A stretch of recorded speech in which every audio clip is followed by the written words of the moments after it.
Welcome back to Live Now from Fox. And once again, we do want to show you some video from the Iranian border with Azerbaijan as the search is now underway following a helicopter crash. The helicopter carrying the Iranian president as well as his foreign minister and other officials. And again, we are continuing to follow this. An official saying that both the lives of the Iranian president and his foreign minister were, quote, at risk following the helicopter crash, saying, quote, we are still hopeful, but information coming from the crash site is very concerning. We do want to bring in Michael Zantos, who is a foreign policy expert, to talk more about this breaking news. And Michael, thank you so much for joining us. You're very welcome. And again, information is still very scarce as this is a breaking news situation. But what can you share with us?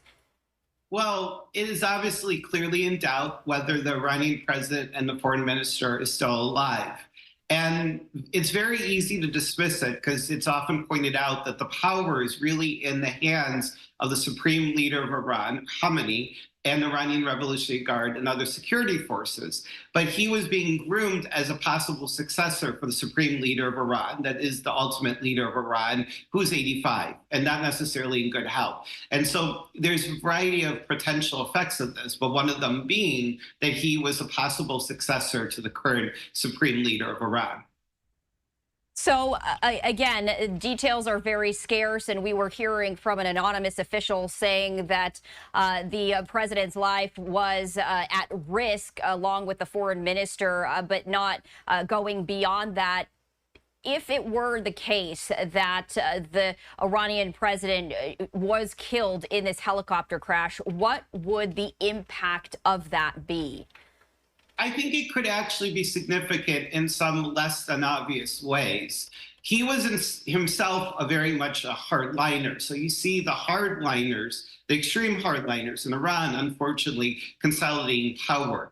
But especially in a government that tries to take the name of God and say that it's divine wishes that they're acting on and that they're serving God behind it, I think this is discrediting. Because even in a government that is not extremely religious and fanatic, when you can't protect your leaders, it can happen, unfortunately, and it's scary to the best country, God forbid, even ours, that people do die in plane and helicopter crashes. But it could be seen by the Iranian people as one more sign of incompetence. It doesn't exactly go along with them always saying that God is on their side and that the U.S. and Israel are infidels. So I think it is actually discrediting. It might sound a little bit silly to say, but they are constantly and only speaking in religion.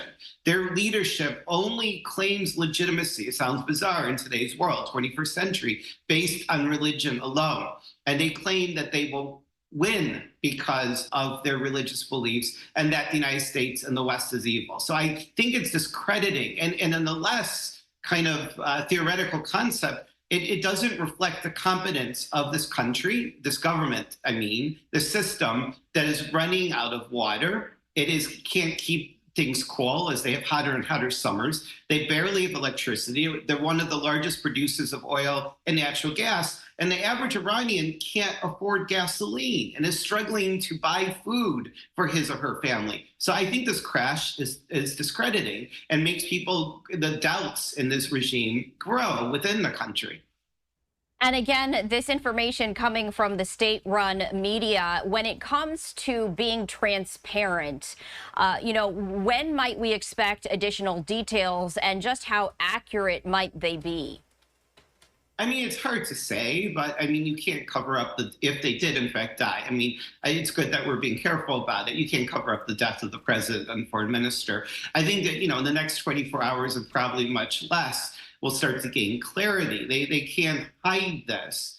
Now, it's worth mentioning that another high-ranking official of Iran back in 2017, Rafsanjani, who used to be central in the regime, died of a heart attack at the age of 82, and suspicions were raised about foul play, and the fingers by his own family seem to be pointing at the regime itself. So there's even a possibility, somewhat remote, but not far-fetched, that this could have been some sort of assassination attempt if they survive, or assassination if they died. There could even be an element of foul play. There are definitely going to be suspicions, some legitimate and some crazy, in such a paranoid country, because they have a murderous government. Remember, this president had the nickname of the Butcher of Tehran for the number, probably in the thousands, of executions he oversaw at the end of the 1980s. He was known, or still is known, as the Butcher of Tehran. So in that kind of environment, there's all kinds of suspicions that inevitably will occur, some well-based and some unfounded. Now, according to Reuters, they're quoting the Interior Minister saying that the state TV that only one of the helicopters in a group of 3 had come down hard, and that authorities were waiting further details. When you're talking about that one of 3 helicopters was the only one that came down hard, again, we did see a video that appeared to show very foggy conditions, and talking about, again, the conspiracy theories out there. Do you extrapolate anything from that statement, or again, is this really just more of a wait and see situation? It's going to be largely a wait and see. If one of 3 helicopters in a convoy go down, it's a question of who was on it. Was the president and the foreign minister on the same helicopter? Are they down? They can't locate the helicopter, which would be concerning, although it's hard to feel bad for a president who's known as the Butcher of Baghdad and whose regime is responsible for the death of so many American soldiers and civilians around the world, because Iran, the largest state, sponsor terrorism. But they don't seem to be able to locate, as far as any reports that reached here, the president or foreign minister. You would think that there's communication, there has to be communication on the intact helicopters. You would think normally with the president that there would be backup communication, but he's not necessarily, unlike this country, part of the military command and control. And he can sometimes even be almost relegated, not according to the Constitution, but in effect, almost relegated to civilian, to like a figurehead, if the supreme leader, Khamenei, chooses, because so much power is amassed in that supreme leader, who's very, very aging. So it is strange, even in foggy conditions, that they can't see, and would be troubling if you care about their health. And it's hard to, given the amount of deaths around the region, Arab, Israeli, American, British, et cetera, linked to that regime. But it's strange that they're not able to locate or confirm that they're alive even. That is strange. And that makes me doubt that they're still alive or they're in at all good condition. And let's talk about Iran's role in the ongoing war between Israel and Hamas. We have seen recently Iran growing bolder in their attacks, typically, as you know, they use proxies. Could this incident impact that strategy at all?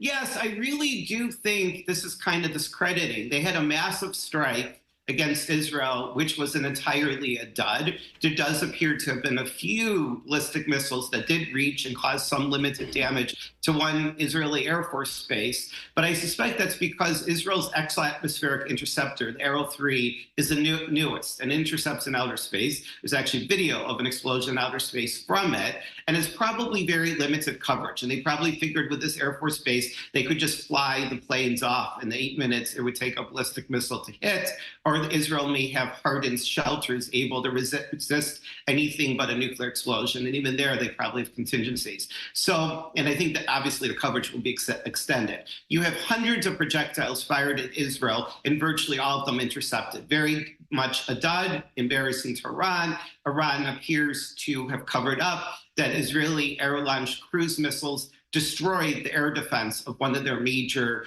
nuclear sites, as a huge warning that Israel has the ability to strike with accuracy and impunity anywhere in Iran.